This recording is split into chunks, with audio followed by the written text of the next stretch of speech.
കോഴിക്കോട് ടൗണിൽ ഹർത്താൽ അനുകൂലികൾ ഇപ്പോൾ ബസ് തടയുകയാണ്. ഇവരെ പോലീസ് അറസ്റ്റ് ചെയ്ത് നീക്കുന്നു. അജി കുഞ്ഞുമൻ കോഴിക്കോട് നിന്ന് വിവരങ്ങളുമായി ചേരുന്നു. പറയാ അജി.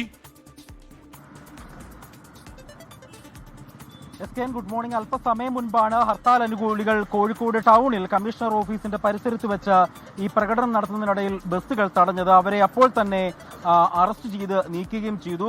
കോഴിക്കോടിനെ സംബന്ധിച്ച് കോഴിക്കോട് ജില്ലയിലെ മലയോര മേഖലയിലാണ് ഏറ്റവും കൂടുതൽ ഹർത്താൽ സാരമായി ബാധിച്ചിരിക്കുന്നത്. ആദ്യഘട്ടത്തിൽ ബാലുശ്ശേരിയിലും ഒപ്പം തന്നെ ഉള്ളേരിയിലും പേരാമ്പ്രയിലും അടക്കം ഹർത്താൽ അനുകൂലികൾ ബസ്സുകൾ രാവിലെ തടഞ്ഞിരുന്നു. അങ്ങനെ ഒറ്റപ്പെട്ട സംഭവങ്ങൾ കോഴിക്കോട് ജില്ലയുടെ മലയോര മേഖലകളിലുണ്ട്. നഗരപ്രദേശങ്ങളിലേക്ക് വരികയാണെങ്കിൽ ഹർത്താൽ അത്ര ബാധിച്ചിട്ടില്ല. ഈ ദൃശ്യങ്ങളിൽ കാണുന്നത് പോലെ തന്നെ സാധാരണഗതിയിൽ തന്നെയാണ് ജനജീവിതം ഉള്ളത് എന്നുള്ളതാണ് ഏറ്റവും എടുത്തു പറയേണ്ടത്. രാവിലെ പ്രകടനവുമായി എത്തിയ 10ഓളം പേരെയാണ് പോലീസ് അറസ്റ്റ് ചെയ്ത് നീക്കിയത്.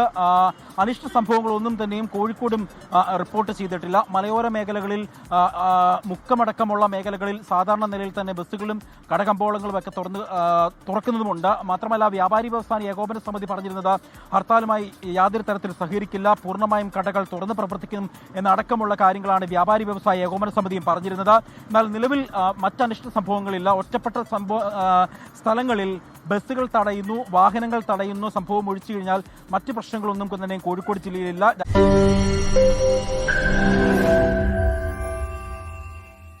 ലോകത്തെവിടെയായാലും ഏത് സമയത്തും 24 വാർത്തകളും ഓഗ്മെന്റഡ് റിയാലിറ്റി പാക്കേജുകളും എക്സ്പ്ലെയിനറുകളും വിശദമായി കാണാൻ ഞങ്ങളുടെ യൂട്യൂബ് ചാനൽ നിങ്ങൾക്ക് സബ്സ്ക്രൈബ് ചെയ്യാം.